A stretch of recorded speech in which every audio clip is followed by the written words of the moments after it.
día, hermanos. Que nos saludé. Bueno, vamos a pasar a estudiar la Escritura.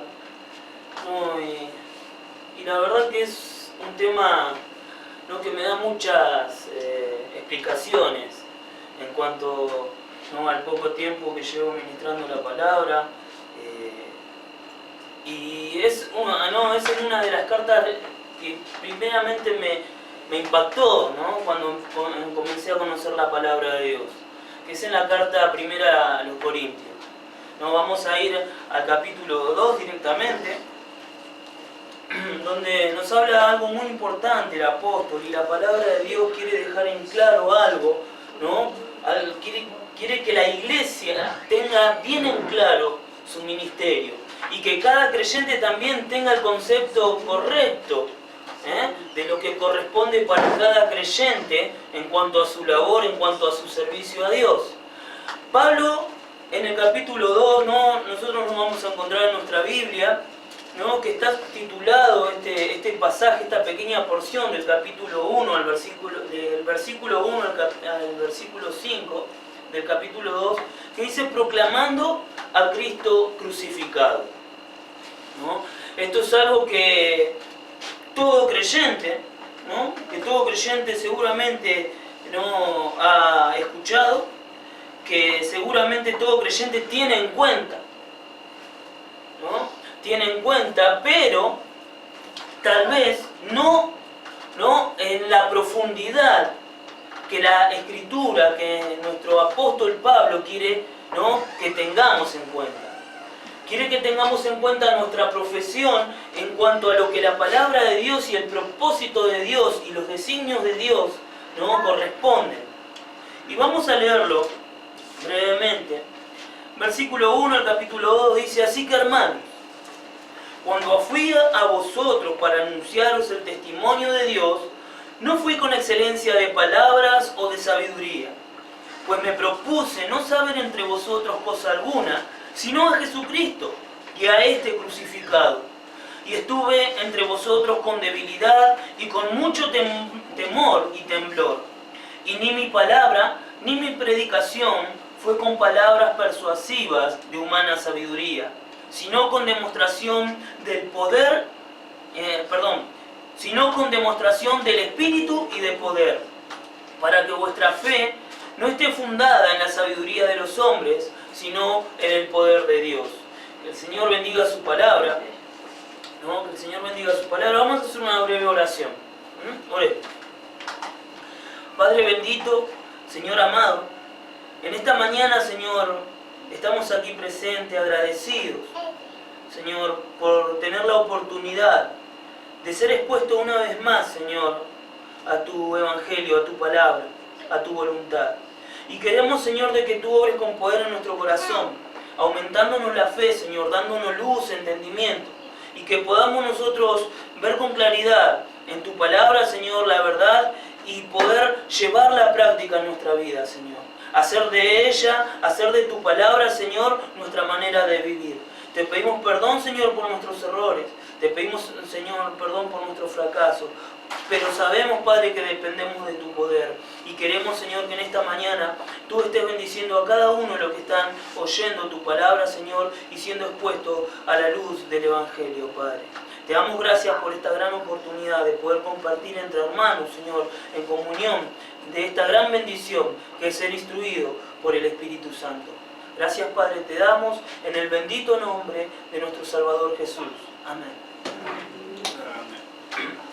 Bueno, vamos a comenzar analizando este pasaje, donde el apóstol continúa, dando razones en cuanto a su ministerio. Primeramente, seguramente hemos estudiado, alguien ha visto lo que Pablo argumenta, en el capítulo 1 de esta misma carta, refiriéndose a la voluntad de Dios en cuanto a la salvación. Ya los domingos anteriores habíamos hablado acerca de la miseria en la que la humanidad se encuentra, acerca de la inercia y de la carencia del poder, de esa facultad que tiene el ser humano sin Cristo. Somos incapaces en cuanto a todo, ¿no? Lo que tiene que ver con lo espiritual, con lo que tiene que ver con la vida, estando apartados de Cristo. Y necesitamos la intervención del poder de Dios, necesitamos la intervención de Dios, ¿no? y de su poder para poder nosotros despertar, ¿no? Para que la humanidad despierte espiritualmente. Pero aún, siendo ya regenerados, aún siendo ya no levantados de ese sepulcro espiritual en que nos encontrábamos, ¿no? A causa del pecado, aún en esta vida que Cristo ha venido a traernos, ha venido a darnos esta vida abundante, aún necesitamos nosotros los creyentes la intervención del poder divino. Y Pablo continúa diciendo, ¿no? Y da testimonio en cuanto a esto, dice: así que hermanos, cuando fui a vosotros para anunciaros el testimonio de Dios, no fui con excelencia de palabras o de sabiduría. Así que, ¿no? Que emplea el apóstol en este versículo, quiere decir, ¿no? Que lo que va a decir es en consecuencia a que Dios había determinado ya salvar a la humanidad, a los hombres, no por la sabiduría humana, sino por el Evangelio, por el Evangelio de nuestro Señor Jesús. Eso ya lo podemos ver en el capítulo 1, versículo, ¿no? 18 al 21, donde Pablo nos habla acerca de esta verdad. Dice: porque la palabra de la cruz es locura a los que se pierden, pero a los que se salvan, esto es a nosotros, es poder de Dios. Pues está escrito: destruiré la sabiduría de los sabios y desecharé el entendimiento de los entendidos. ¿Dónde está el sabio? ¿Dónde está el escriba? ¿Dónde está el disputador de este siglo? ¿No ha enloquecido Dios la sabiduría del mundo? Pues ya que en la sabiduría de Dios el mundo no conoció a Dios mediante la sabiduría, agradó a Dios salvar a los creyentes por la locura de la predicación. Este es el designio de Dios en cuanto a la salvación del hombre. Y Pablo, en consecuencia a esto, de acuerdo con el propósito de Dios, que es claramente revelado, el de desechar la sabiduría del mundo y hacer de la cruz el medio de salvación, bajo esta razón Pablo fue a ellos. En cuanto a este concepto, Pablo fue a los incrédulos, a los corintios. Es esta la razón por la cual, ¿no? Y en la cual nosotros debemos ir al mundo. Nosotros los creyentes, ¿no? Que hemos sido mandados, se nos ha comisionado a nosotros, ¿no? El ministerio de predicar el Evangelio de Jesús. Debemos tener en cuenta el método que Dios emplea para la salvación. Qué importante es para nuestro ministerio, para nuestro ministerio congregacional como iglesia, nuestro ministerio personal, es tener en cuenta el propósito y los métodos que Dios ha dispuesto para que las almas, de los hombres, aquellos que están perdidos, muertos en sus delitos y pecados, tengan vida, y obtengan salvación y perdón de pecados. Es importantísimo para cada creyente y para toda iglesia tener en cuenta los designios de Dios y los métodos de Dios para predicar el Evangelio. El versículo 1 continúa diciendo que Él fue a ellos. Él fui a vosotros, que dice Pablo, es el primer eslabón que se desencadena de esta verdad. Al tener nosotros en conocimiento, ¿no? Tenemos nosotros en cuenta el hecho de que Dios salva y lo hace a través del Evangelio, lo hace a través de la cruz de nuestro Señor Jesucristo, va desencadenando y genera acciones a los creyentes. En este caso es ir a ellos. Esta verdad nos tiene que mover a nosotros, hermanos, a ir al mundo, a ir a los incrédulos.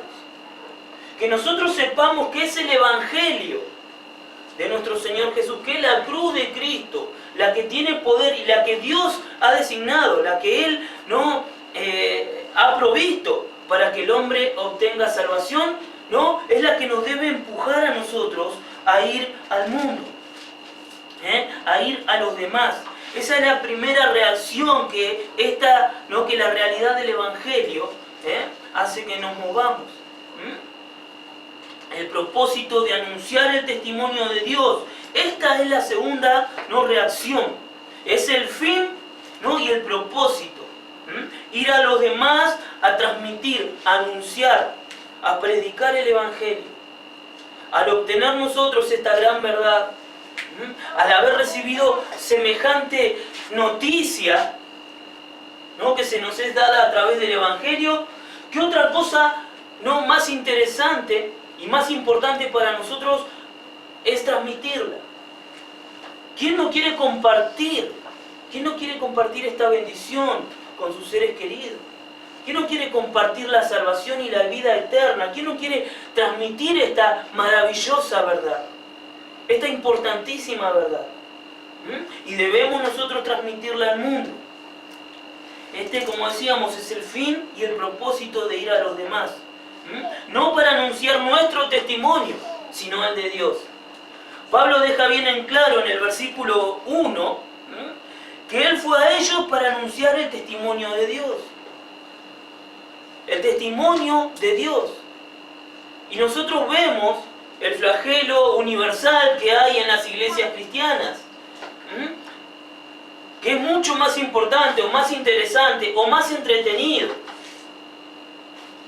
el dar testimonio de uno mismo. Si bien el testimonio personal es importante y tiene un impacto, no es la esencia del Evangelio. No es lo que el creyente debe predicar. No es lo que el creyente debe anunciar.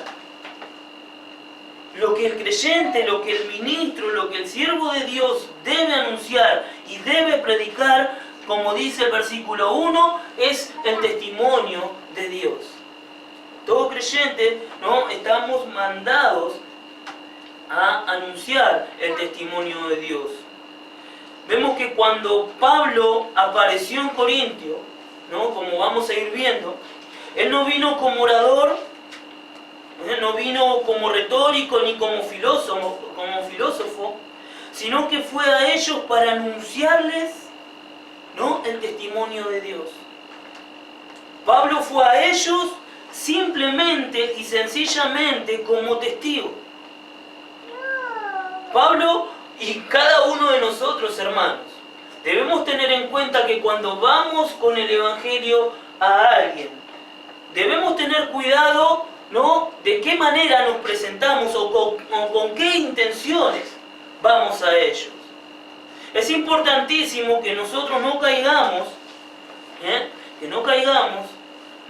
en la tentación de poder argumentar o peor aún, filosofar en cuanto al Evangelio. Es importantísimo que nosotros tengamos en cuenta que somos simplemente y sencillamente testigos de Dios.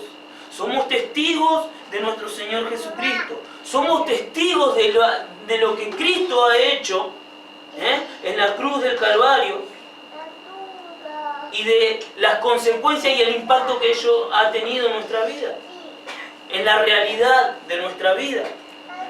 De la misma manera que Pablo, nosotros debemos presentarnos al mundo no como maestros ni filósofos, sino como testigos. No solamente Pablo pretende decir que él no les anunció el testimonio de Dios de una manera retórica y filosófica, sino lo que él quiere dejar en claro es que lo que él les ha anunciado no era la sabiduría humana, sino la revelación de Dios. Debemos nosotros tener mucho cuidado en cuanto a esto, porque vemos las iglesias y hemos nosotros padecido y hemos pasado por esa tentación, tal vez algunos, de que se nos ha ofrecido de alguna manera asistir a un instituto bíblico o ese tipo de cosas, de seminario, que en otro tiempo nosotros entendíamos ¿no?, las consecuencias que conllevaría. Si bien podríamos nosotros académicamente o universitariamente tener un título, que no es malo, no estamos diciendo que es malo, pero lamentablemente se promueve justamente a los creyentes a apoyarse en esos títulos. Vemos las iglesias no infectadas por estos ministros, que vienen de ciertos institutos, de ciertos lugares, ¿no?, y que se apoyan en sus títulos, ¿no?, que se apoyan en sus carreras, en lo que ellos han recibido, ¿no?, en esos lugares. ¿Cuánto peligro hay que nosotros caigamos en esto? ¿No?, que el creyente caiga en esto, que tenga la necesidad o que sienta la necesidad, ¿no?, imperante de ir a prepararnos intelectualmente para el servicio. El creyente y el verdadero siervo de Dios no tiene que tener esa preocupación. Si bien no está mal, vuelvo a reiterar, no está mal, ¿no?, el adquirir conocimiento intelectual, o histórico, o teológico, no está mal de ninguna manera. Eso puede contribuir a nuestro desarrollo intelectual, pero nunca eso va a tener un impacto, una influencia en nuestro ministerio espiritual. Porque no depende, como vamos a ir viendo, no depende nuestro ministerio de nuestros recursos humanos, de nuestros recursos intelectuales, ¿no? Decíamos que Pablo fue a ello como testigo, ¿no? Y él quiso dejar en claro que su anuncio no tenía nada que ver con la sabiduría ni con el razonamiento humano, sino con la revelación de Dios. El versículo 2 va dando más luz, dice: pues me propuse no saber entre vosotros cosa alguna, sino a Jesucristo y a este crucificado.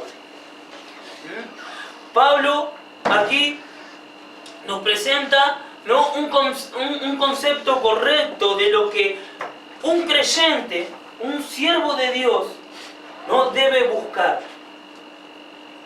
Si decíamos que no es malo ir tras el conocimiento intelectual, podemos concluir con el versículo 2 que es mucho mejor y más provechoso el ir, ¿no?, a buscar conocimiento de Jesucristo. Porque es lo que verdaderamente va a tener, ¿no?, un impacto y un poder en nuestro ministerio. Podemos nosotros pretender, ¿no?, como decíamos, ¿no?, adquirir conocimiento intelectual, pero eso empobrece nuestro ministerio espiritual.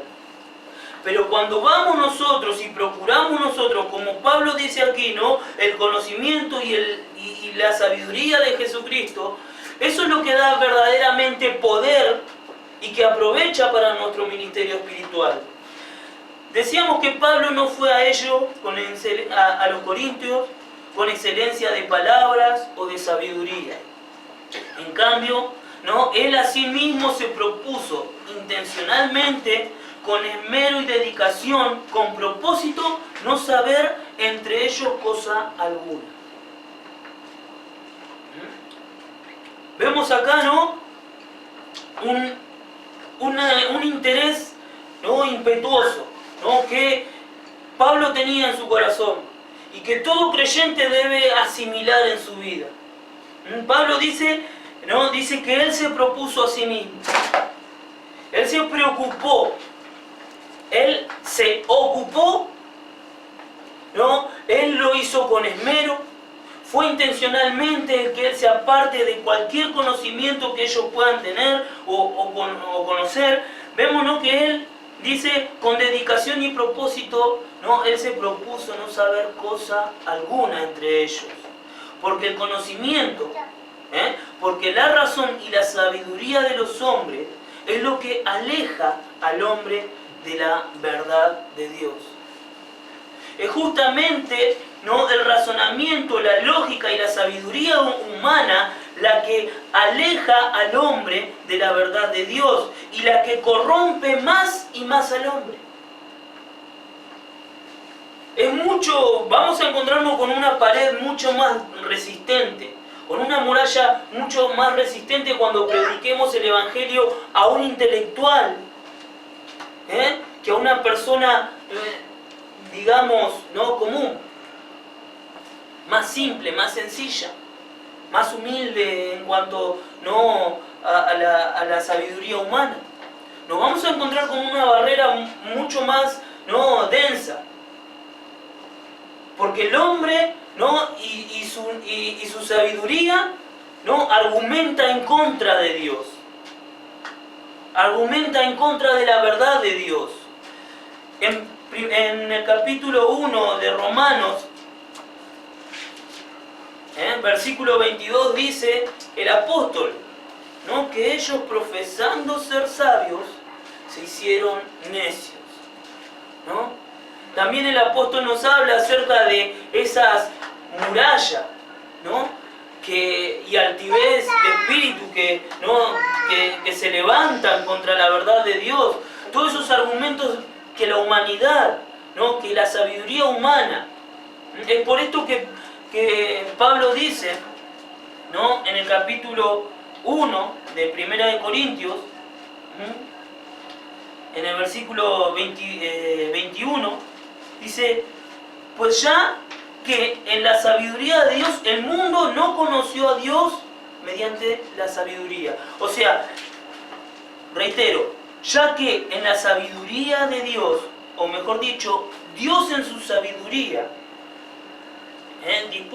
dice, el mundo no conoció a Dios mediante la sabiduría del mundo.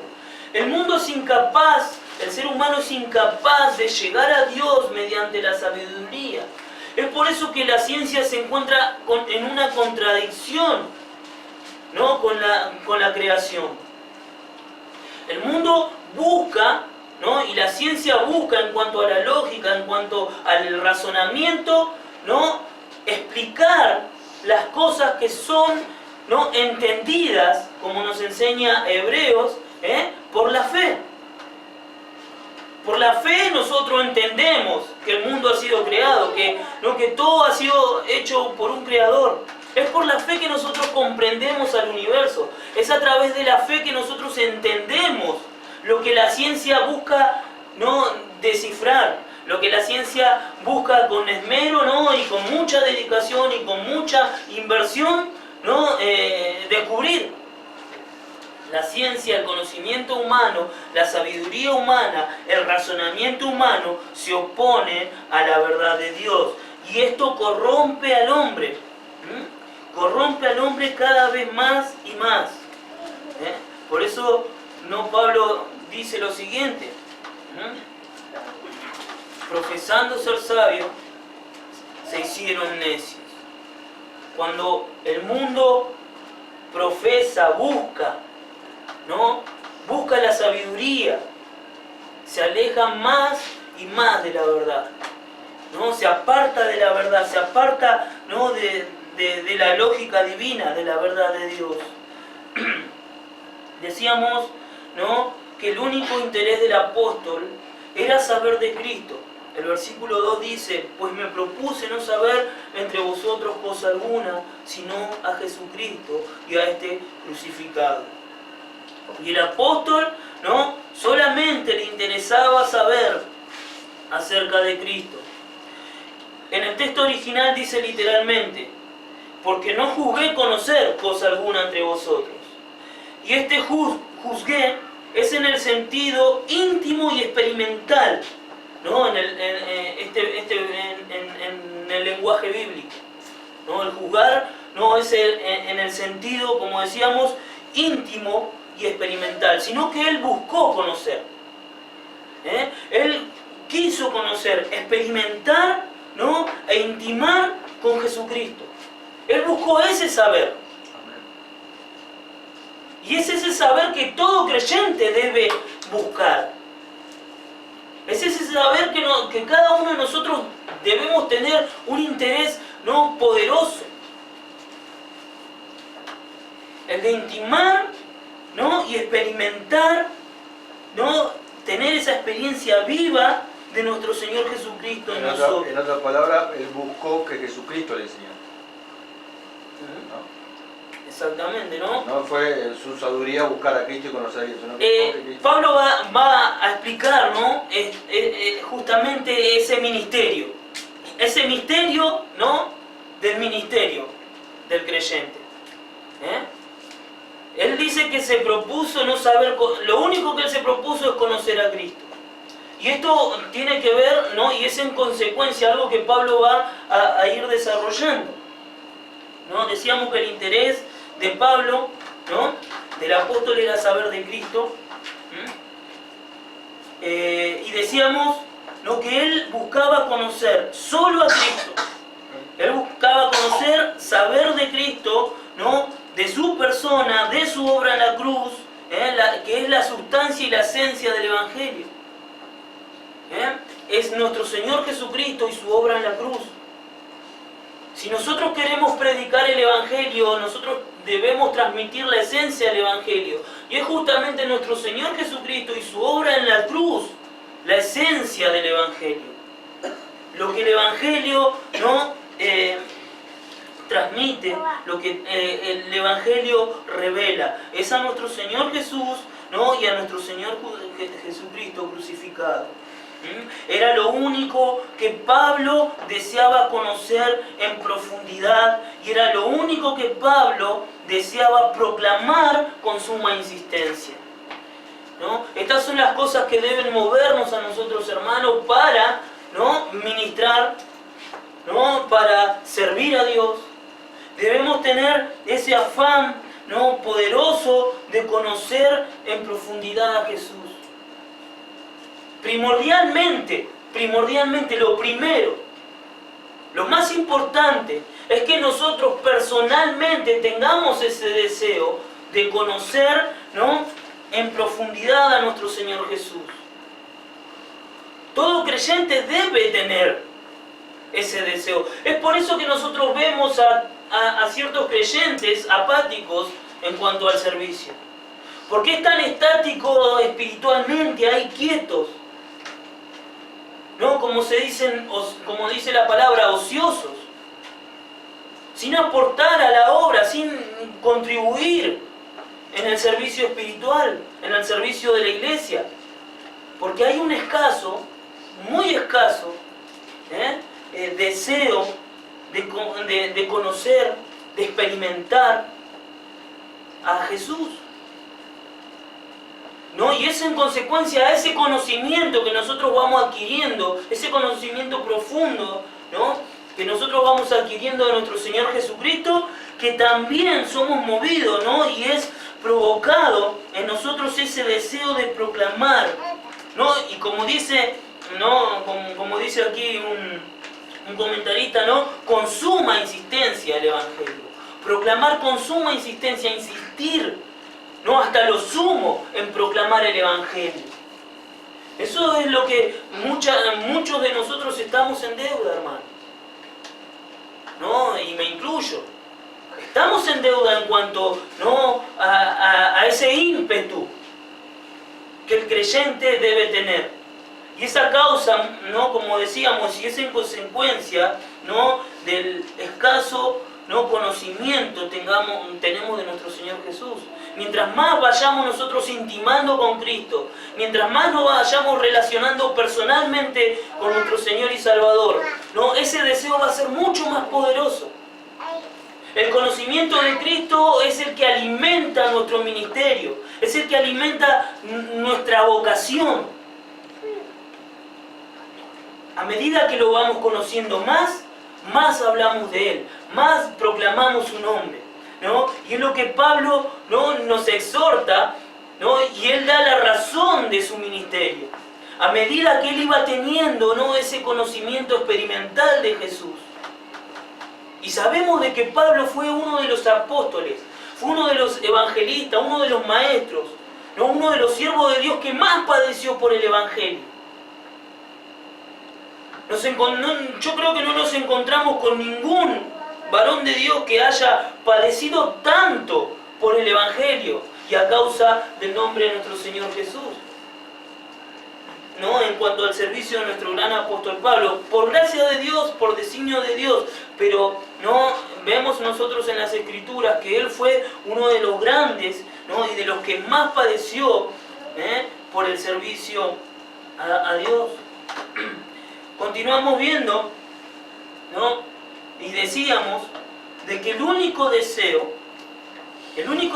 e interés de Pablo a ir a Corintio era el de predicar a Cristo. Él fue a ellos, dice el versículo 1, dice, así que hermanos, cuando fui a vosotros, cuando él fue a ellos, ¿a qué fue? ¿No? Dice, anunciar el Evangelio. Y decíamos, ¿no?, que ese fue su deseo, su mayor deseo e interés, de predicar, ¿no?, a Cristo, y a Cristo, de predicar a Cristo no como un maestro. Esto es lo que vemos muchas veces, ¿no?, en las campañas evangelistas. Esto es mucho de lo que vemos, ¿no?, en las iglesias. Que se predica a Cristo como un maestro. Y Pablo no fue a predicar a Cristo como maestro o como ejemplo. A veces escuchamos, ¿no?, y por supuesto que nuestro Señor Jesucristo, ¿no?, se puede predicar, ¿no?, abiertamente y contundentemente en cuanto, ¿no?, a su servicio, ¿no?, a su ministerio en la tierra. Él fue maestro, él es nuestro maestro, él es nuestro ejemplo. Pero vemos que Pablo no predicó a Cristo como maestro, no predicó a Cristo como ejemplo o como a hombre perfecto o como a un nuevo punto de partida para la raza humana o para el desarrollo de la raza humana, porque todo esto sería mera y simple filosofía. Vemos que Pablo no fue a predicar a Cristo bajo estos conceptos. Estaría a la altura de cualquier otro maestro humano. Bueno, es a eso justamente a lo que me refiero, a esas evidencias que hoy tenemos nosotros a nuestro alrededor. Se predica a Cristo, ¿no?, como maestro, como ejemplo, se predica hasta como un asistente social, como un médico, como un agente de finanzas. Curandero. Se predica a Cristo, ¿no?, en muchos de estos conceptos que están muy alejados de lo que Pablo, de lo que la Escritura nos enseña. Pablo predicó a Cristo y lo predicó como a un crucificado, como a Cristo crucificado. Es decir, él predicó a Cristo muriendo por nuestros pecados. Él predicó a Cristo como propiciación de nuestros pecados. Esta era la carga de la predicación de Pablo. Predicar a Cristo como Salvador, como un Redentor. Es lo que toda iglesia y todo creyente debe predicar en cuanto a Cristo. Y eso se ha distorsionado bastante.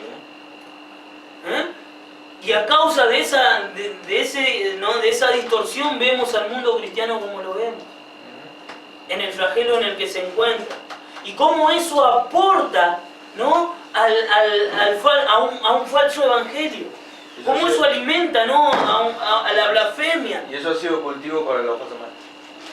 El caldo de cultivo. Lo que amplificó todo lo que se vio. Es así, ¿no?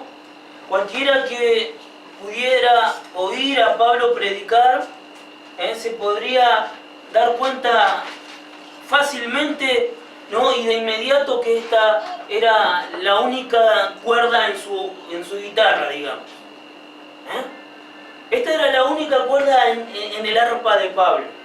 Era Cristo y Cristo crucificado. Sencillamente, cualquiera podría darse cuenta, ¿no?, al oír la predicación de este gran apóstol, de nuestro gran apóstol Pablo. El único asunto de su interés era Cristo y Cristo crucificado. Esto sería, ¿no? La predicación de Pablo, oír la predicación de Pablo sería, ¿no? Entender de que no hubiese parecido a cualquiera de nosotros que hubiese sido lo único que él conocía. Locura. Lo único que él conocía, ¿no? Como si él no conociese otra cosa más que a Cristo y a Cristo crucificado. Ese sería tal vez, ¿no? La interpretación, ¿no? Que nosotros podríamos tener de la predicación de Pablo. Pero no es algo vano. Nada atractivo. No es algo poco. No es algo poco, sino que no es el ejemplo que todo creyente, que todo ministro de Dios debe tener. Debemos predicar a Cristo y a este crucificado, ¿no? La Escritura, nuestro apóstol nos enseña en cuanto a esto. Y ahora vemos en el versículo 3, ¿no? Si bien hemos visto nosotros el contenido de su mensaje, vamos a ir viendo, ¿no? El método de su mensaje, ¿no? Dice Pablo en el versículo 3, ¿no? Y esto es algo con lo que me he familiarizado, ¿no? Estudiando y viendo este pasaje en la Escritura. Dice el versículo 3, y estuve entre vosotros con debilidad y mucho temor y temblor. Pablo dice que estuvo entre ellos con debilidad, con mucho temor y temblor. Él se presentó a ellos con debilidad. Pablo, ¿no? Está diciendo que él se presentó a los corintios con debilidad, ¿no? Pero no propiamente debilidad de cuerpo y espíritu, como es evidente, como vamos, todas las cartas de Pablo nos hablan, ¿no? y nos muestran, ¿no? Su carácter, como bien dijo, ¿no? Su temple, su espíritu, ¿no? de valor. Él mismo dice, ¿no? Él no nos dio espíritu de cobardía. Vemos a nosotros a una persona, ¿no? espiritualmente fuerte. Y decíamos, ¿no? que no habla propiamente, ¿no? de debilidad física o de espíritu, sino de una debilidad psicológica. O digamos mejor, ¿no? una debilidad intelectual. Es decir, consciente, él estaba consciente, ¿no? Lo que producía esa debilidad de la cual Pablo está hablando era el hecho de que él era consciente de su propia insuficiencia. Pablo era consciente de su propia insuficiencia, de lo que venimos hablando, ¿no? Qué insuficiente que somos, qué incapaces, qué impotentes que somos naturalmente para servir al Señor. No tenemos nada, nada nos sirve. Nada de lo que nos pueda dar el mundo, nada que nosotros podamos tomar del mundo, nada que podamos tomar de nuestro propio razonamiento, lógica, ni aún de nuestros sentimientos. Todo eso es basura, trapos de inmundicia. ¿Recuerdan que habíamos hablado, ¿no? acerca de esto? Para Dios esas cosas, no nuestras buenas obras, todo eso es inmundicia. Por eso es mucho más importante, ¿no? En cuanto al dar testimonio, por eso buscaba esos pasajes, ¿no? Porque, por ejemplo, Pedro dice y les aconseja, y que no está fuera de una verdad bíblica, una verdad de Dios, ¿no? a las esposas que están, ¿no? con maridos incrédulos, que dice, ¿no? que con su ejemplo, Primera de Pedro, capítulo 3, versículo 1, dice: así mismo vosotras mujeres estad sujetas a vuestro marido, para que también los que no creen a la palabra sean ganados sin la palabra por la conducta de sus esposas. Pablo aquí da un consejo, ¿no? Una aplicación que las mujeres creyentes, que las esposas creyentes pueden hacer, ¿no? para incentivar o motivar o inducir a los maridos incrédulos, ¿no? a conocer a Dios. Es una motivación que puede dar, ¿no? esta actitud, este testimonio. Que a veces decimos nosotros, ¿no? Y nos preocupamos más por dar, ¿no? Si bien no es, o sea, no está fuera de lo correcto, ¿no? De lo que es bíblicamente correcto. Nos esperamos más en dar un buen testimonio, ¿no? En que no se diga nada de nosotros. Es mucho más importante, hermanos, entender de que debemos predicar a Cristo y a Cristo crucificado. ¿No? Pablo, decíamos, ¿no? Yo buscaba ese pasaje donde dice la Escritura, ¿no? Donde dice de que por nuestro amor, que nos amemos nosotros con amor fraternal entre hermanos, que por nuestro amor, ¿no? Para que el mundo crea, para que el mundo, ¿no? O sea, si bien eso es un testimonio y ese amor habla de Cristo, no simplemente el hecho de que nosotros nos llevemos bien y que estemos bien lo que va a motivar en otro y lo que va a despertar en otro la fe. Porque Pablo enseña y las Escrituras, no todo tiene, son complementos, son consejos que las Escrituras nos dan para que nuestro testimonio tenga una mayor evidencia. Pero, ¿no? Pablo deja en claro que ¿no? El hombre no cree, o sea, es salvado, aquel que invoca el nombre de Jesús, ¿no? Tiene salvación. Y nos habla acerca, ¿no? de cómo sucede de que una persona no adquiera salvación. ¿Qué es lo que debe manifestar? ¿Qué es lo que debe suceder para que un hombre invoque el nombre de nuestro Señor Jesús y sea salvo? Primero, no debe haber alguien que les predique. Y ese que predique debe ser enviado. ¿No? Y dice que es, que es por fe la salvación. Y la fe es por el oír la palabra de Dios. Y que aún ni siquiera la fe es nuestra, sino que la fe es un don de Dios. Por eso es importantísimo, hermanos, que nosotros entendamos, es fundamental que nosotros entendamos la importancia, ¿no? De predicar a Cristo crucificado. Decíamos, ¿no? Y volvemos al versículo 3, donde Pablo, ¿no? Confiesa en la carta de que él fue a ellos con debilidad. Y decíamos, ¿no? Que no fue con debilidad física o de espíritu, sino psicológica o intelectual. Es decir, él era consciente de su propia insuficiencia. Y aunque en otros lugares Pablo hable de sí mismo como débil corporalmente, recuerdan en 2 de Corintios, versículo 10:10, donde él habla acerca, ¿no? De esa afección que tenía en la carne, ¿no? Esa debilidad que le causaba, ¿no? Este enviado de Satanás. También habla de sí mismo como afligido, físicamente, en Gálatas 4:14. Acá en este versículo se refiere en cuanto a su conciencia de la propia, ¿no? De su propia insuficiencia. Es eso lo que a nosotros nos causa debilidad, hermanos, en nuestro ministerio. Y a lo cual yo decía que muchas veces, ¿no? Yo me siento identificado, me siento relacionado, ¿no? En cuanto a esto. Muchas veces, ¿no?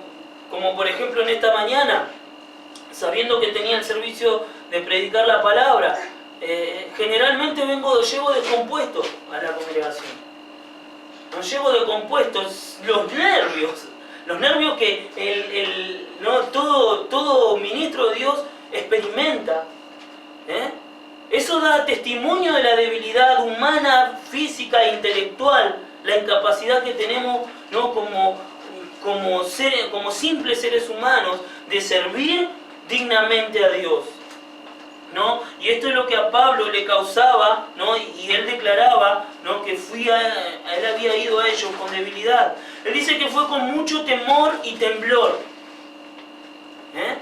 Dice, fui a vosotros con debilidad y mucho temor y temblor. Esta frase, que como en otros lugares en las Escrituras, indica respeto y sentido de la responsabilidad. Esta es una ansiedad que procede de una conciencia que entiende la tremenda responsabilidad e importancia de su ministerio. Todo aquel creyente que es consciente, todo aquel ministro que es consciente de la responsabilidad, ¿no? De la gran responsabilidad y de la gran importancia que tiene su ministerio. Porque todo lo que diga va a rendir cuenta en el final de Cristo. va a experimentar justamente este tipo de ansiedades e inquietudes, ¿no? en su mente y en su cuerpo, que no se gesta en el cuerpo. Vemos que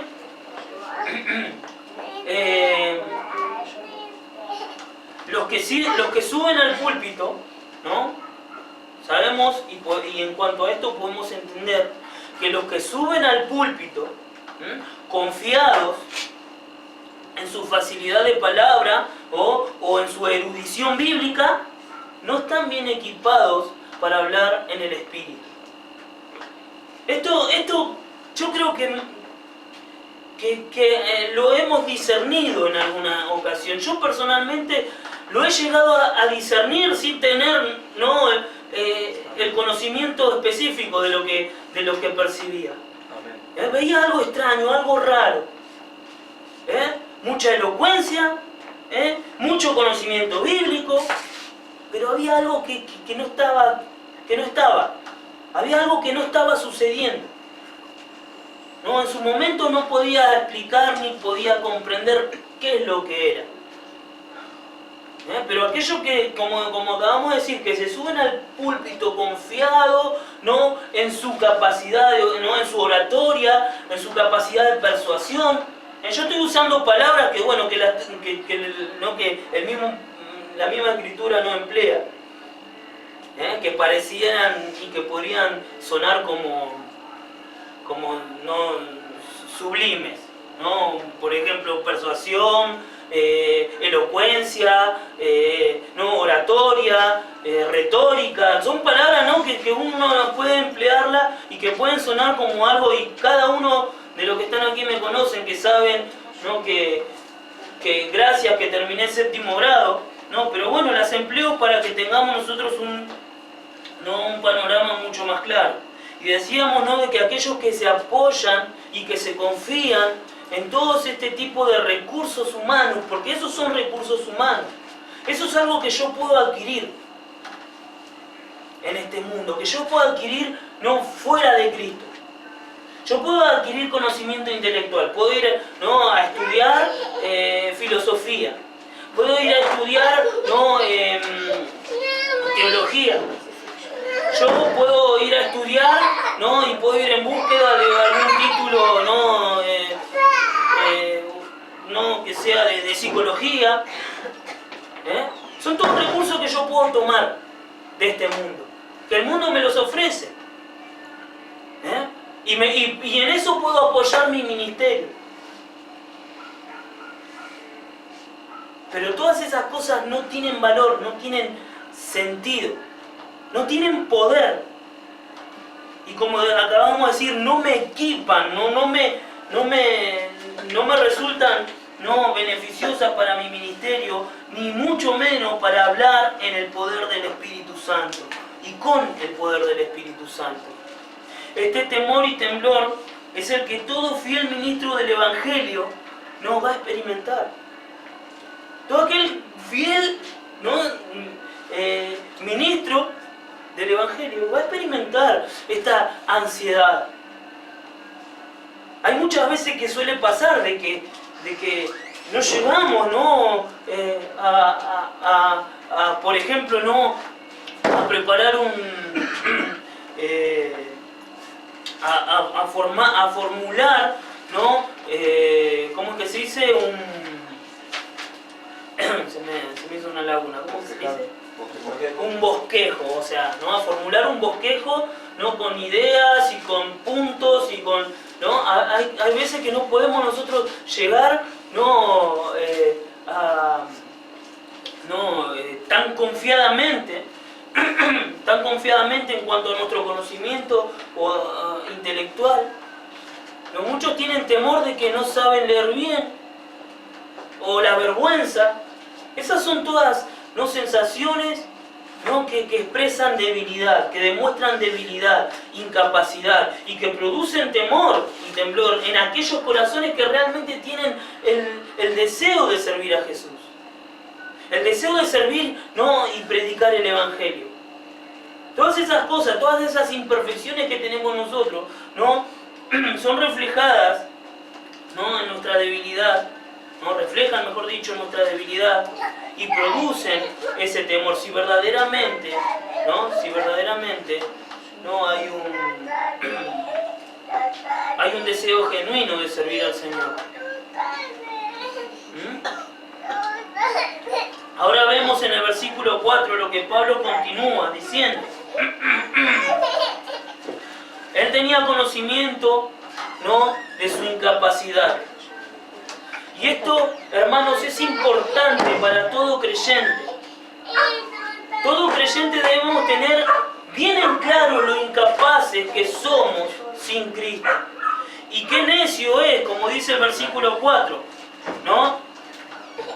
apropiarnos o hacer uso, ¿no? de sistemas o mecanismos o métodos humanos.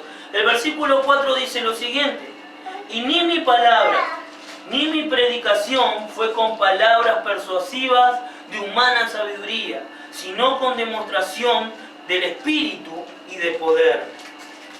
Ni mi palabra ni mi predicación, ¿no? Esto se puede distinguir de la siguiente manera. Mis palabras pueden referirse, ¿no? a sus enseñanzas particulares. Las palabras de Pablo se refieren a sus enseñanzas particulares. Y su predicación, ¿no? a sus enseñanzas públicas, a lo que él proclamaba. Ninguna de estas dos cosas, ¿no? fueron dadas, ninguna de estas dos cosas fueron dadas ni apoyadas en las palabras, como dice aquí, persuasivas de la humana sabiduría. Decíamos, ¿no? que no fue con palabras persuasivas de humana sabiduría, es decir, las palabras persuasivas que la humana sabiduría podría aconsejar. Que la lógica humana podría aconsejar. Lo que Pablo predicaba, lo que Pablo enseñaba, no era algo que la psicología, que la filosofía, que la sabiduría del mundo podría dar. Estaba totalmente lejos de todo ello. Él no hizo uso de esas cosas.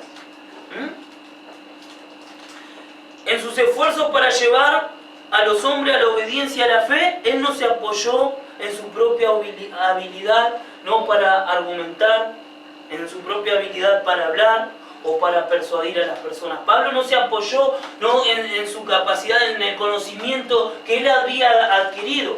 Recuerdan que él dice de todas sus credenciales, ¿no? como judío, como, ¿no? miembro de la tribu de Benjamín, ¿no? como en cuanto a la ley irreprensible, ¿no? Él fue, lo habíamos hablado esto la última vez. ¿Se acuerdan que él fue instruido a los pies de Gamaliel? ¿No? Una eminencia en su tiempo, ¿no? en cuanto al Sanedrín y el conocimiento de las Escrituras. Por uno de los más destacados, uno de los más grandes maestros de su tiempo, él fue enseñado. Y todo eso, él persiguió a la iglesia y todo eso lo considera como estiércol, como basura. Todo eso él descartó, todo lo que él había adquirido del mundo, ¿no? y lo que el mundo le ofrecía, él desechó todo eso, lo descartó totalmente. Por eso decimos que, ¿no? él en sus esfuerzos para llevar, ¿no? el Evangelio, para llevar a los hombres a la obediencia del Evangelio, no se apoyó en su habilidad, ¿no? ni en su argumentación. Vemos, ¿no? que la palabra poder, dice, ¿no? versículo 4, ni mi palabra ni mi predicación fue, ¿no? con palabras persuasivas de humana sabiduría, sino con demostración del Espíritu y de poder. Él nos dice cómo no fue a ellos, a los corintios, ¿no? para predicarles el Evangelio. Y nos dice que no fue, ¿no? con la sabiduría del mundo, con el razonamiento del mundo, ¿no? Pero sí nos dice cómo fue también. A pesar de que no dice cómo Él no se dirigió a ellos, Él nos dice cómo sí se dirigió. Y dice con demostración del Espíritu y de poder. La palabra que es traducido aquí como poder significa a menudo el poder milagroso. Nos habla la Escritura, ¿no? Generalmente como un poder milagroso, pero su significado en este versículo no puede ser este. No puede ser, no es probable que se pretendiera darle este sentido en la Escritura. Porque no podemos nosotros, ¿no? como muchos, ¿no? Y la otra vez levanté un tratado que se me mojó, pero lo quería mostrar, ¿no? De una iglesia pentecostal, ¿no? Que hablaba de la evidencia que da, la evidencia de la conversión del creyente. Dice, ¿no? De creer en Jesús, ¿no? Como Señor y Salvador, arrepentirse de su pecado, ¿no? Bautizarse. Y después dice, ¿no? Que da testimonio, el testimonio de su verdadera conversión es hablar en lengua. Un poder milagroso. Se confirma de que tal persona es un creyente, y la confirmación de esa conversión, ¿no? De que ha recibido el Espíritu Santo, de que ha sido bautizado por el Espíritu Santo, la evidencia de eso es hablar en lenguas, ¿no? Una evidencia milagrosa. Y Pablo no quiere darle este sentido, ¿no? Dice, ¿no? Si nosotros leemos así, simple y llanamente, dice que fue con demostración del Espíritu y de poder. Se podría interpretar de que Pablo ¿no? Él predicaba el Evangelio y que el testimonio, ¿no? De su predicación... Y se caían las masas. ¿No? De que el testimonio de su predicación era el hacer milagros. Es que produzcan, ¿no? Hechos milagrosos. Pero no es lo que el texto, no es lo que el texto aquí quiere decir. Decíamos que no es lo que Pablo pretendía, ¿no? O pretende darle sentido en esta frase. La frase probablemente signifique la demostración de la cual, ¿no? De la cual el Espíritu Santo es el autor y que se caracteriza por el poder. O sea, ¿no? Le podemos decir que el sentido sería la poderosa demostración del Espíritu. El poder de la palabra poder dice que la palabra de Dios es sabiduría, es poder y sabiduría. Poder y sabiduría de Dios. Claro. Pablo está diciendo aquí, ni mi palabra ni mi predicación fue con palabras persuasivas de humana sabiduría. No era este, ¿no? el método con el cual Pablo, ¿no? Pretendía de que el hombre se acerque a Jesús. Dice, sino con demostración del Espíritu y de poder. O sea, y mejor dicho, sino con la poderosa demostración del Espíritu. Porque la demostración que da el Espíritu es de poder. Es de poder. Es el que convence a los corazones y convence... Por eso especifica, ¿no? Aquí, ¿no? Especifica que Él es el autor, que es el Espíritu Santo, la demostración de la cual el Espíritu Santo es el autor, ¿no? Y esto se caracteriza por el poder que tiene el Espíritu Santo. Las conversiones, ¿no? Y yo pensaba en esto, y digo, es cierto, ¿no? Yo me bauticé, y muchos son testigos aquí, ¿no? Yo recuerdo que el hecho de que yo me haya bautizado, estoy seguro y convencido de que no tuvieron nada que ver, no tuvieron absolutamente nada que ver con el poder del Espíritu Santo. Estoy seguro que fue, ¿no? Provocada por la situación emocional, ¿no? El ambiente o el clima generado, pero mi despertar espiritual,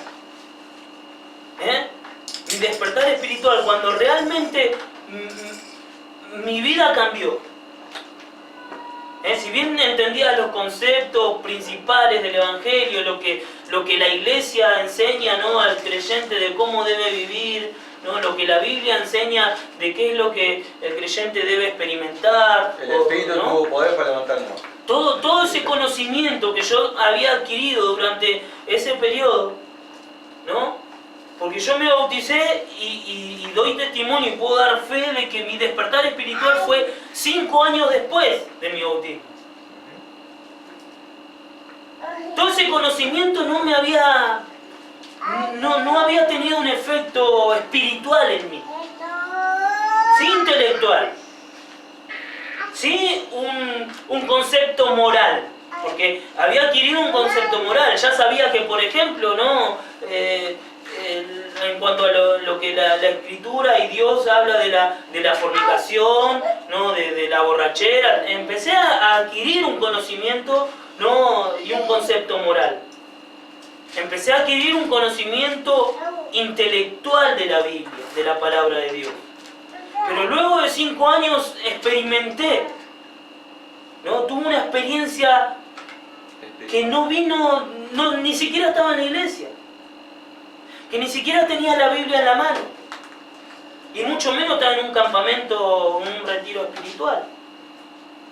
No fue en mi lugar de trabajo, un momento en mi conciencia, en mi corazón, que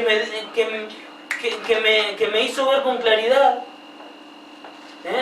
Fue una experiencia fenomenal, ¿no? Una experiencia espectacular, que fuera de lo común y de lo corriente y de lo que uno conocía. Nuevo nacimiento. Y es de lo que Pablo está hablando aquí. ¿No? Que su predicación, su palabra, fue con demostración de poder, ¿no? y de espíritu. El impacto poderoso que el Espíritu Santo tenía a través de su predicación, ¿no? y de sus palabras en la vida de otros. Ese es el testimonio que da, ¿no?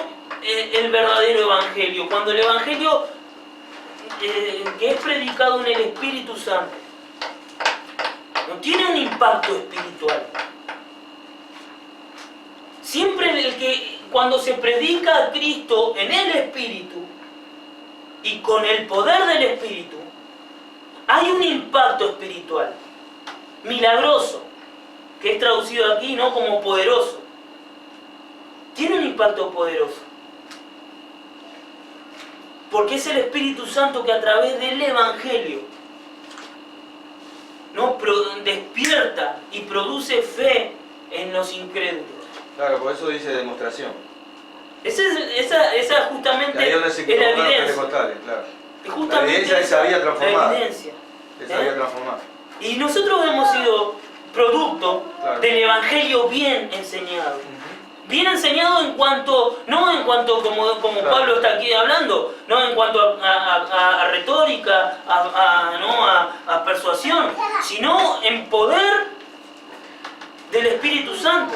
Yo creo que de esta congregación es el producto, ¿no? Es el producto del haber recibido el Evangelio predicado en el Espíritu Santo, ¿no? De que justamente esa predicación tuvo un impacto poderoso. Y es la demostración del Evangelio, ¿no? predicado en el Espíritu. Hemos nosotros sido bendecidos, ¿no? por Dios, porque Él es fiel, ¿no? Él es fiel. Y así como Pablo, ¿no? Él utiliza a sus ministros, ¿no? Y es por eso que es importante que nosotros como ministros de Cristo tengamos en claro este concepto. Porque Dios tiene, ¿no? a cada uno de nosotros como creyentes, le tiene preparado un área de trabajo en el cual debemos ser eficaz, porque Él nos ha capacitado para ser eficaz. Continuamos viendo, ¿no? Y continuamos. Eso está diciendo que Él fue a ellos con deber, con temor y con temblor. Es decir, que en un sentido había que Él entendía que tenía que sincronizar con el Espíritu Santo, porque si no iba a ser inútil todo lo que hiciera. Es importante, por eso no vuelvo a reiterar, que nosotros tengamos este concepto en claro, porque nuestro oficio, porque nuestra vocación, nuestro servicio tiene que estar en sintonía con la voluntad de Dios. Claro, con el Espíritu Santo. Es por eso que estamos escuchando y predicando, ¿no? Estamos, ¿no? estudiando lo que Pablo nos está aclarando para que nuestro servicio y nuestro ministerio sea eficaz. Porque seguramente muchos de nosotros nos preguntamos cómo puede ser de que hay almas que no respondan al estímulo del Espíritu Santo. Muchas veces tiene que ver, hermanos, porque nuestro servicio, nuestro ministerio no está en sintonía o no concuerda con la voluntad de Dios. O es carnal, es un ministerio carnal. Existe el ministerio no evangelístico, el ministerio carnal, porque lo vemos, ¿no? Claro. Y Pablo está enseñando, porque él conoce de este, él tenía conocimiento en cuanto a esta falencia. No es por nada que ha sido influenciado, ha sido inspirado por el Espíritu Santo a escribir estas cosas. Por eso decíamos, hermanos, que es el Espíritu Santo. El Espíritu Santo es el que muestra que el Evangelio es verdadero. No los argumentos que yo pueda poner, sino que es el Espíritu Santo mismo que demuestra que el Evangelio es verdadero.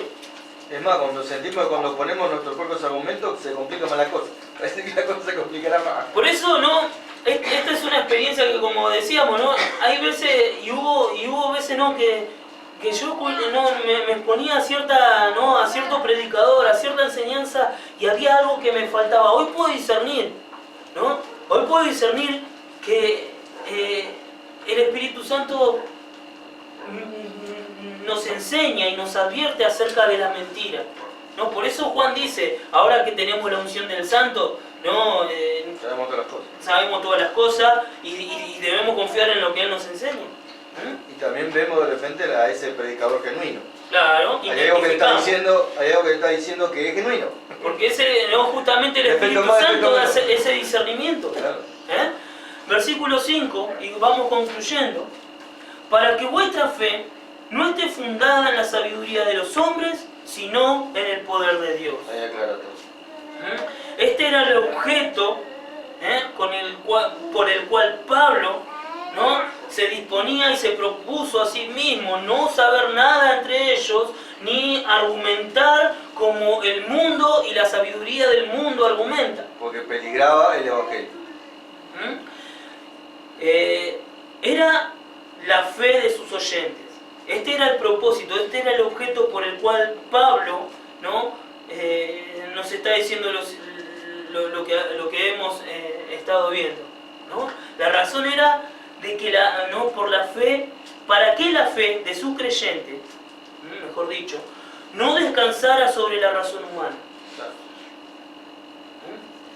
Esta era la preocupación de Pablo, de que su predicación no motivara a sus oyentes a que su fe descansara en las razones humanas. Por eso el falso maestro es justamente lo que hace que descanse la fe en él mismo, o en su logro, en el templo, ¿te acuerdas? Decíamos que era para que la fe de sus oyentes no descansara sobre la razón humana, sino sobre el testimonio de Dios. Debemos procurar, hermanos, que la fe de aquellos a los cuales nosotros le predicamos el Evangelio, aquellos nosotros instruimos el Evangelio, no se apoye en el razonamiento o en el conocimiento intelectual. En la iglesia del Señor no hace falta haber terminado el secundario para pertenecer a la membresía, para ser miembro de la iglesia. No hace falta que tenga ni 14, ni 12, ni 24, ni 50 años. Porque nuestra fe debe estar apoyada en el argumento que Dios da a cada uno, en el cual el Espíritu Santo da a cada uno. Nuestra convicción debe estar apoyada en el testimonio de Dios. Le hubiese sido fácil a Pablo, y esto es lo que un poco decía nuestro hermano Fidel. Le hubiese sido mucho más fácil a Pablo, para Pablo argumentar con los corintios, hasta convencerle de la verdad del Evangelio, apelando a la superioridad de Dios sobre el paganismo. Ahí se podría haber usado, Pablo podría haber usado la lógica. Fundamental la fe en el mismo. En el mismo. Claro.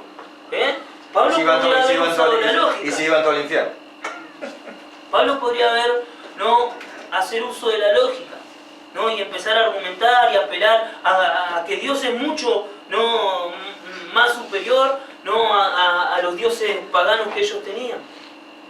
Le hubiese sido mucho más fácil, darle las evidencias del origen divino de Dios y del origen, supuestamente divino de sus dioses. Eso hubiese sido, un buen contrapunto, poner, eso es una artimaña y un mecanismo humano. Yo pongo un contrapunto y te pongo, en una encrucijada teológica, digamos. Pablo podría haber hecho eso. Y le hubiese sido tal vez mucho más fácil, convencerlos del Evangelio. También va a ser interminable los puntos de vista. Digamos que Pablo podría haber hablado y argumentado en cuanto a la evidencia del origen divino que se encuentran en las profecías y en los milagros. Podía haber mostrado la necedad de la idolatría y lo absurdo de los ritos y las ceremonias paganas. Él podría así convencerlos de la verdad histórica del cristianismo.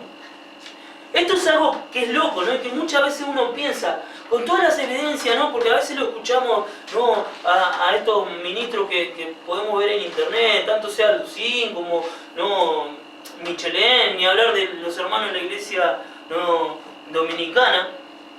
El argumento teológico, el argumento histórico, geográfico, o sea, todas las evidencias que hay en cuanto a la verdad y a la realidad de la palabra de Dios, no pueden doblegar la incredulidad en el corazón de los hombres. Todo eso nos sirve. Todo eso nos sirve. Ahora que soy creyente, empiezo a relacionar, en cuanto a la creación, en cuanto, puedo discernir, de dónde proviene todas estas teorías de evolución, creación, y uno puede ir entendiendo un montón de cosas. Por la fe sabemos que el mundo fue conducido por él. Y decíamos que Pablo podría haber, de esta manera, puesto un punto en contrapunto, y de esta manera ir, dándole luz para convencerlos de la realidad del Evangelio. Eso le podría haber sido mucho más fácil. Decíamos de convencerlo de la verdad histórica del cristianismo. Pero la convicción así producida sería simplemente, esa convicción sería racional, simplemente sería una convicción racional. Podemos convencer, es por esto, hermanos, que existen las sectas. A veces vemos a los testigos de Jehová, a veces vemos a los mormones. ¿Cómo puede ser que una persona haya caído en esto? Bueno, el hombre tiene recursos humanos, mundanos y satánicos para llevar a una mente no regenerada, que está muerta, que está en tinieblas, que está con el entendimiento entenebrecido, para llevarlo a la locura. Vemos que es fácil, que lo hacen muchas sectas, muchas organizaciones religiosas. Que es fácil, vemos por ejemplo el islamismo, hombres que se inmolan, por una causa que vaya a saber, qué tendrá que ver con lo espiritual. Y vemos nosotros el convencimiento, vemos las convicciones de esas personas. Qué fácil que hubiese sido para Pablo hacer uso de lo que estas sectas hacen uso. Pero decíamos, y podemos concluir que esa convicción hubiese sido simplemente y sería racional. Pero no sería, y esa fe racional sería importante, porque en cierto sentido la fe racional es importante. Tenemos nosotros que encontrarle el razonamiento, que solamente lo da el Espíritu Santo, no nuestra mente. Es el Espíritu Santo que ordena los pensamientos, que ordena nuestra mente, que antes estaba revuelta, desordenada, ¿no? Y totalmente fuera de la verdad, ¿no? Lejos de la luz. Decíamos que, ¿no?, el verdadero fundamento de la fe, ¿no?, sería solamente, o sea, de esa fe racional sería especulativa. Sería una base inestable.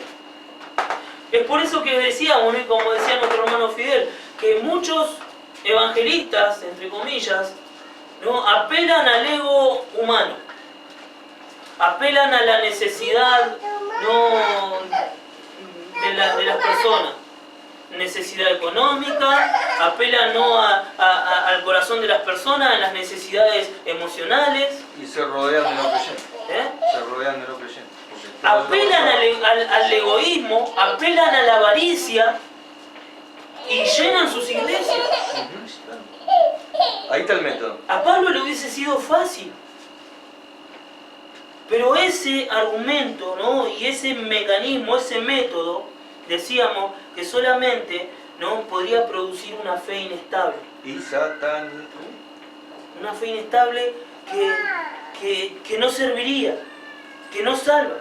El verdadero fundamento de la fe, o mejor dicho, el fundamento de la verdadera fe, es el poder de Dios. Ese es el verdadero fundamento de nuestra fe, que Dios es poderoso. De que nuestro Señor Jesucristo es poderoso, que Él le entregó su vida y la volvió a tomar, que Él resucitó al tercer día, que Él con su sangre pagó el precio de nuestros pecados, que Él reconcilió al hombre con Dios mediante su sacrificio, que lo que ninguno de nosotros hubiésemos podido hacer, Él lo pudo hacer. Es por eso que decimos, ¿no?, que el fundamento de la verdadera fe es el poder de Dios. Una fe fundada, ¿no?, en la autoridad de la iglesia o en argumentos dirigidos, ¿no?, al entendimiento, o aún en el poder moral de la verdad en su efecto sobre la conciencia natural, como en el caso de Félix, es inestable y sin eficacia. Sería una religión vacía. De normas y cosas. Exactamente. Las religiones, las sectas están formadas y están, ¿no?, basadas en estos argumentos. En cambio, la fe verdadera está basada en los argumentos que el Espíritu da, en los poderosos argumentos que el Espíritu Santo da. El Espíritu de vida en Cristo. Y vamos concluyendo. En cuanto a estos versículos, podemos tomar ciertas enseñanzas que van a ser, ¿no?, muy provechosas para la iglesia y para cada uno de nosotros. Primero, que el método que debe emplearse para convertir hombres en una comunidad, tanto sea cristiana como pagana, es predicar o presentar la verdad tocante a la persona y la obra de Cristo. Todos los demás medios usados han de ser subordinados y auxiliares. Todo lo demás que nosotros podemos utilizar, como por ejemplo, ¿no?, reuniones, ¿no?, de estudio bíblico, por ejemplo, ¿no?, salir a evangelizar, son recursos auxiliares, son recursos ordinarios, pero lo fundamental, como decíamos, es predicar y presentar la verdad en cuanto a la persona y a la obra de nuestro Señor Jesucristo. Eso es lo fundamental, ¿para qué? Para convertir hombres a Cristo, al Señor. Segundo, el estado de ánimo en que ha de predicarse el Evangelio es el opuesto a la confianza en sí mismo o a la indiferencia. Es como decía C.S. Lewis, dice que si Satanás gobernara el mundo, dice que los bares estarían vacíos Y las iglesias. y las iglesias llenas. Dice, pero con la única diferencia que en esos lugares no se hablaría de él. Vemos aquí el estado de ánimo, ¿no?, del predicador.